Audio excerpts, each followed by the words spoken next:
Magandang araw mga kaibigan. Bigyan natin ng reaction, opinion itong article published sa GMA News Online, pahayag ni Ombudsman Boying Rimulya tungkol sa recommendation ng ICI. 8 kongresista ang nirekomenda na kasuhan. Ang tanong, kasama ba dyan si Martin Romualdez? Yan ang tanong Ito, Ombudsman, ICI wants charges versus 8 salons over flood control anomalies. The Independent Commission for Infrastructure, ICI, has recommended the filing of criminal charges against 8 members of the House of Representatives in connection with the anomalous flood control projects, Ombudsman Jesus Crispin Rimulya said Friday. Rimulya announced this on the second day of the ICI's turnover of documents on its flood control mess proof at the Office of the Ombudsman in Quezon City. Sabi niya, sa Congress, 8 lang, 8 lang ang nirekomendang kasuhan. 13 House members attended the hearings, but they only suggested 8 to be prosecuted. So, tinignan ko dito sa article, kasama ba si Martin Romualdez? Wala. Kung ano-anong sinasabi ni Rimulya dito, wala. Hindi niya sinabi kung kasama si... Basta, gano'n lang. 8 kongresista ang nirekomenda na sampahan ng kaso. Ano sa tingin nyo? Kasama ba na inirekomenda ng ICI si Romualdez? 13 ang kongresista na inimbitahan o humarap, sinupwena ng ICI. Kasama dyan si Romualdez. Nagpunta siya. Yung next na hearing sana na mag-attend si Romualdez, bigla siyang nag-medical leave. So, hindi na natuloy yung pag-appear sana ni Romualdez. Ganun lang. May sakit ako, medical check-up ako. Wala na. Okay. So, kung ako ang yung tatanungin, sa tingin ko wala. Ligtas si Romualdez. Kahit nga sa Blue Ribbon Committee, sinasabi na ni Senator Ping Lacson, mahina ang ating ebidensya laban kay Romualdez. So, wala na talaga. Safe na. Dalawa ang safe na safe dyan. Ang presidente at saka si Martin Romualdez, ligtas na. Ligtas ang may alam. Ligtas ang may... Saldico, I don't know kung nirekomenda ng dahil hindi naman nila napatawag si Saldico itong ICI. But Saldico, nandun na, may warrant of arrest na. So far, si Saldico pa lang ang kongresista na may warrant of arrest. At tama nga lang naman. Isa, kung may mga masterminds with S, isa na si Saldico nga mastermind, kaya lang hindi niya magawa yung ginawa niya kung wala siyang kasama, walang basbas ng nakakataas. Kaya nga yung affidavit ng mga 18 Marines, importante kasi nag-deliver sila, kasama nila si Saldico, nag-deliver, allegedly sa bahay mismo ng presidente, 2 beses. Isa sa Forbes Park, isa sa Poway, Ilocos Norte. Nag-deliver sila ng mali-maleta sa bahay ni Romualdez. Nag-deliver sila kay Sandro Marcos. Allegedly, nag-deliver sila kay Senator Soto. And then, dami pang mga diniliberan, mga kongresista.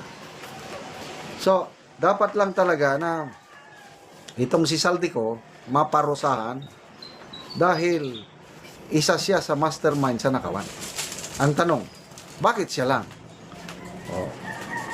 Kaya nga nagsalita na siya sa video, pinapunta ko dito sa abroad, pinagtago, mamaya ayaw na nila kong pabalikin. Romualdez, yun pala, ako ang gagawing punching bag, ako ang kanilang iipitin. Ay, hindi pwede. Yun, sinabi niya. Inuutosan lang daw siya ni Presidente at ni Romualdez. So, kung paniwalaan natin ang salaysay ni Saldico, ang mga nag-uutos sa kanya is si Romualdez at ang Pangulo. Kaya lang, ang mga nag-iimbestiga, wala na. ICI, ano lang yan, pakitang tao lang yan. Ombudsman, I'm sorry to say, personal opinion ko lang ito. Kahit sinasabi ni Ombudsman Remulla na patas sila, wala nang patas-patas. We were not born yesterday, anong patas? Lacson, sabi niya na ang hearing sa Blue Ribbon dapat ilabas ang katotohanan, hindi ang kasinungalingan. Correct! Bakit ayaw niyang tawagin yung 18? Para malaman kung sino ang nagsisinungaling, sino ang nagsasabi ng katotohanan. The only way, ang isang witness, ma-test mo ang credibility niya is through cross-examination. Ang ginagawa ni Senator Lacson, walang cross-examination, on his own, may conclusion na hindi credible ang mga 18 Marines. Ano ba yun? Bigyan natin ng reaction, opinion, itong video posted by Billionario News Channel na kung saan na-interview nila si dating Congressman Mike Defensor at lumalabas dito na parang pinapasalamatan ni Congressman Mike Defensor si Boyeng Remulla sa pag-amin na meron ngang delivery ng mali maleta. In a way, ito na yung pagkahulog niya sa bitag.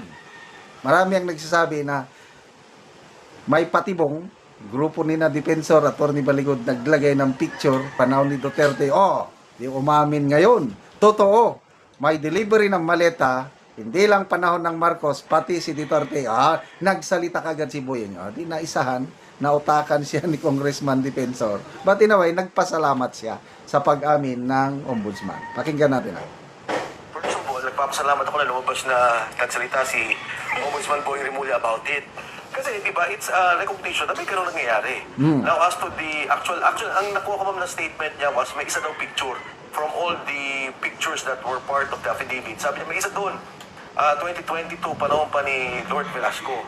So, ako nagpapasalamat na sinabi niya yon, and there's a recognition na may nangyayari talagang ganon. And I think, ako naman hindi ako out to prove kung ano yung tama o mali. Ang importante sa akin, mapakinggan nila yung Marines, patingnan nila yung ebidensya, hindi lang ito, pero may mga ebidensya pa silang hawak, and to listen to the, kasi there were 40 names mentioned.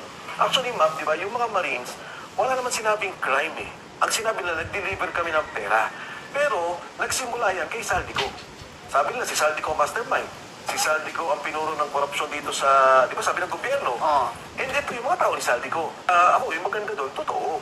Kasi mahirap yung sinabing hindi totoo. So, kung sinabi lang totoo to, then therefore, okay sa akin. Sinasabi lang ito ng time na to, ito yung period na to, okay lang yun. Tinatanong nila ako, ba't ako nadamay dyan? Ano yung circumstance, ano ba yung nangyari? So, ako kumpiyansa na may katotohanan yung sinasabi ng mga kasamahan ko. Now, in particular, ang sinabi ko talaga sa kanila, I was never involved in the drafting of the affidavit. Sayang nga si Atty. Baligod nandito because from day one, sila talaga yung nag-uusap. Sinasabi ko, hindi ba, kung sincero ang gobyerno, dapat tingnan nila kung ano talaga yung kabuang sinasabi nito mga sundalo. Sino-sino mga dumalo? Well, after nung di ba, Yun. Nahulog ba sa patibong, naisahan? I don't know. Tuwan-tuwa si Ombudsman Remulla pagkakita na may picture na, wow, panahon pa ni Duterte ito, 2022. Dating Speaker of the House, panahon ni Digo. Pwede na. Press con kagad. Matagal na yan. Masyado silang obsessed na may nangyaring korupsyon panahon ni Duterte. Yes, wala namang nagsasabi na wala. Hindi naman santo si Tatay Digong. Yung sinabi nga ng mga Diskaya, sino ba yan? Yung lalaki? Yung Diskaya, Curly Diskaya ba yun? Panahon ng Pinoy administrasyon, may kickback na. Nga 10%. So matotal, maganda ang infrastructure projects panahon ni Pinoy. Ako, saksi ako. Nasa active service pa ako panahon ng Pinoy administration. Ang daming nagawang mga infrastructure at magandang pagkagawa.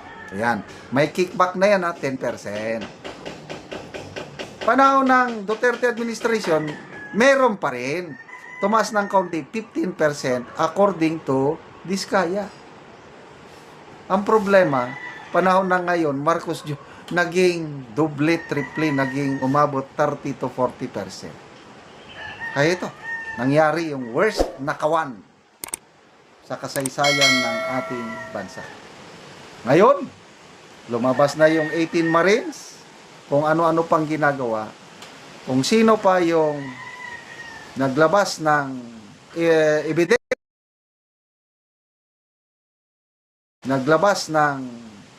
ebidensya o nalalaman nilang katotohanan, sila pa ngayon ang iniimbestigahan ng NBI. Ano na bang nangyari sa atin? Instead na ang imbestigahan yung paratang nila, ay hindi. Chine-check up ang background ng mga 18 ex-Marines. Mabuti na lang, pinatawag sila at napatunayan nila na dati silang tauhan ni Saldico. Sa 18, 16 ay dating Marines, may mga ID yan, may mga serial numbers, 2 ang Army. So, ano pa? Kaya next time, mag-ingat sila sa mga salita kasi nahuhuli ang isda sa kanyang bibig. Tumanggap ng maleta si dating Speaker Velasco, imbestigahan. Wala namang kinalaman si Tatay Digong natin doon. Hindi katulad ngayon na presidente na pangalanan. With pictures pa. Sabi ni Atty. Baliud, may hawak silang picture. Pag deliver ng maleta, kasama nila si BBM. Mayroon din silang picture kasama si Sandro Marcos. Bakit may picture? Kasi itong mga delivery soldiers na ito, kailangan nilang picturean para maipakita na nakadeliver sila. Kasi mamaya nga naman, ilang maleta dineliver? 5. 50 million kada maleta, di 250 million. Paano kung itakas nila? Paano kung kailangan talaga ng picture? Kaya ang dami nilang picture na hawak. Akala nila hindi mabubuking. Akala nila hanggang gutesa lang ang magsalita. Hindi nila akalain na may 18 at may susunod pa. So, pagpasalamat tayo kay Atty. Baliud. Then of course, itong 18 months.